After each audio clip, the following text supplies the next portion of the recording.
Let's get right into it. Number 9. Raining cats and dogs. A popular idea about this phrase leads us to Old Norse mythology. Storms were seen as super dramatic events. The god Odin would supposedly ride through the sky during storms with his faithful hounds or wolf companions. Meanwhile, witches, who were said to ride storms, often had cats as their sidekicks.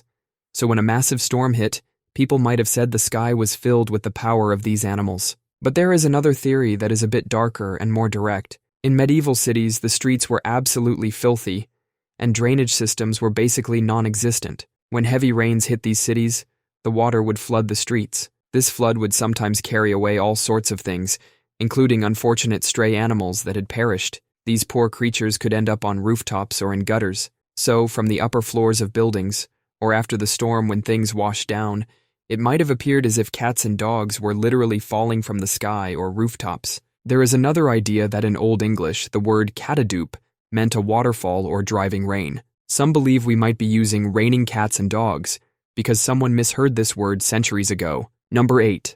Mad as a hatter. Back in the 1800s, hat makers used mercury to make felt stiffer for their fancy hats. This mercury would evaporate in their often poorly ventilated workshops, and they would breathe it in all day long. Mercury is not exactly a health supplement.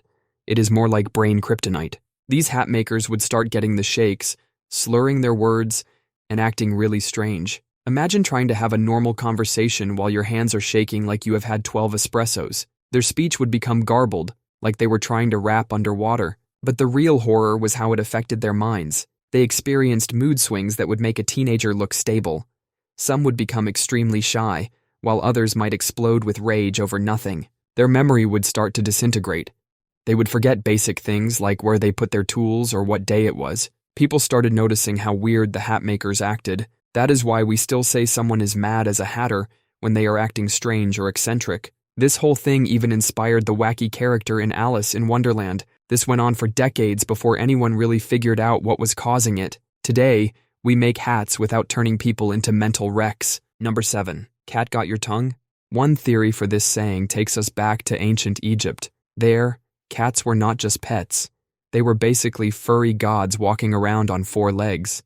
Some historians think that when people committed serious crimes, especially lying, they would get their tongues cut out as punishment. Another theory comes from sailors in the English Navy during the 17th and 18th centuries. The cat o' nine tails was a whip with multiple knotted strands that inflicted severe pain. This punishment would often render its victims almost speechless. So, when someone went quiet, others might ask if the cat got their tongue. There is also a spooky medieval story about witches and their black cat familiars. People believed witches could command their cats to steal people's tongues, perhaps to keep them from spilling secrets about witchcraft. Imagine a cat hoarding tongues.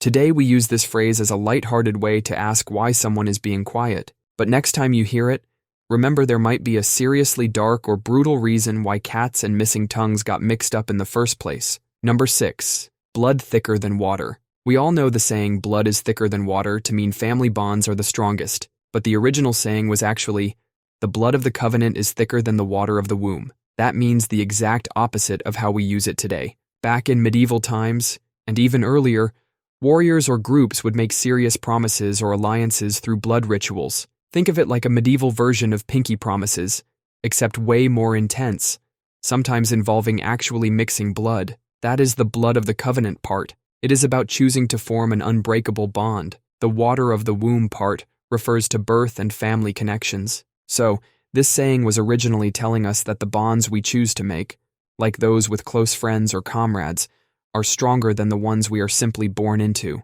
You do not get to pick your family, but you do get to pick your ride or die friends. But somewhere along the way, people started shortening the phrase, and just like a game of telephone, the meaning got completely flipped around. So next time someone tries to use this phrase on you, you can drop this knowledge bomb on them. Number 5. Saved by the bell. Many people think this phrase comes from a creepy story about people being buried alive with a little bell in their coffin to ring if they woke up. But that is completely wrong.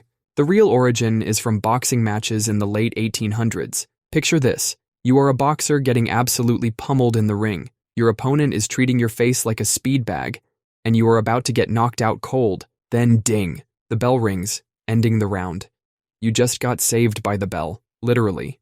The phrase caught on because it described a common occurrence. Some poor guy would be seeing stars, barely standing, when that bell sound would give him a much-needed break. It is kind of disappointing, right? Like finding out your cool uncle who told you he was a secret agent actually just works at the post office. The burial bell story probably gained traction because people back then were genuinely terrified of being buried alive. What is weird is that even though the burial bell story is made up for this phrase, they actually did make safety coffins with bells and other alert systems. Number 4.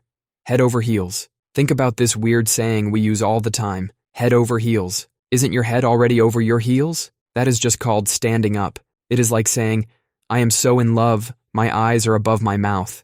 The funny part is, this phrase actually used to make a bit more sense. Back in the 1300s, people would often say, heels over head. Picture someone doing a cartwheel or tumbling. For a moment, their heels actually go over their head. That makes perfect sense for describing someone who is totally flipped upside down with emotion or physically tumbling.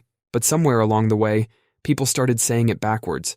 And instead of fixing it, everyone just went with it. It is like if we started saying, as dry as water, and just collectively decided to roll with it. Now we are stuck with a phrase that basically describes the most normal, boring body position possible to express a feeling of being utterly disoriented by love. Oh my gosh, I am so in love.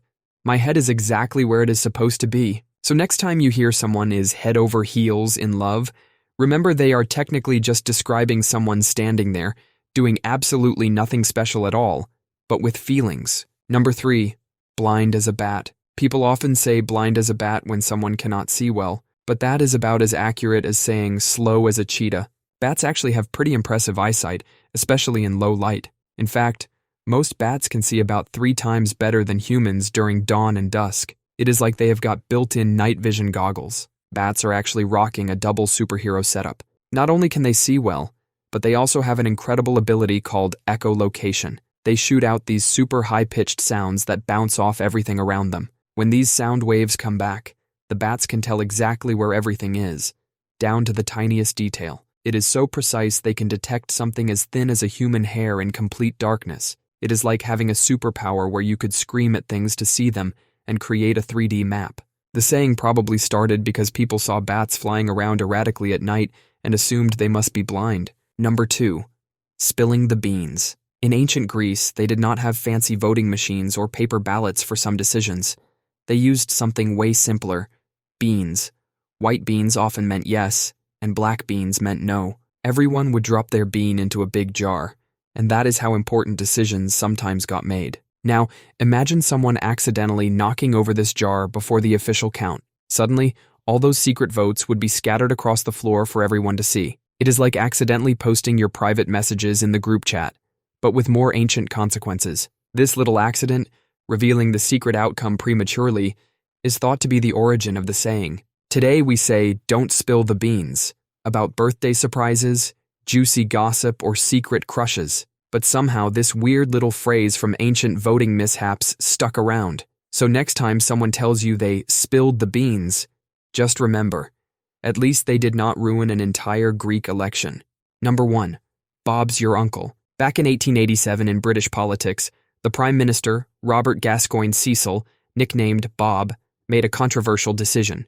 He appointed his nephew, Arthur Balfour, to the prestigious role of Chief Secretary for Ireland. Arthur was not exactly known for being the most qualified person for this significant position. It would be like if your uncle owned a major company and suddenly made you a top executive just because you once made instant noodles successfully. The British public was not too happy about this obvious case of family favoritism or nepotism.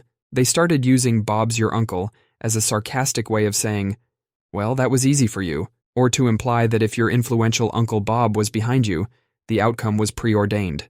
Over time, the phrase lost its sarcastic bite and just became a way of saying, and there you have it, or it's as simple as that. The funny part is, we did not see this phrase in print until around 1937, about 50 years after the whole incident. That's all for today. I'll be making similar videos in the future.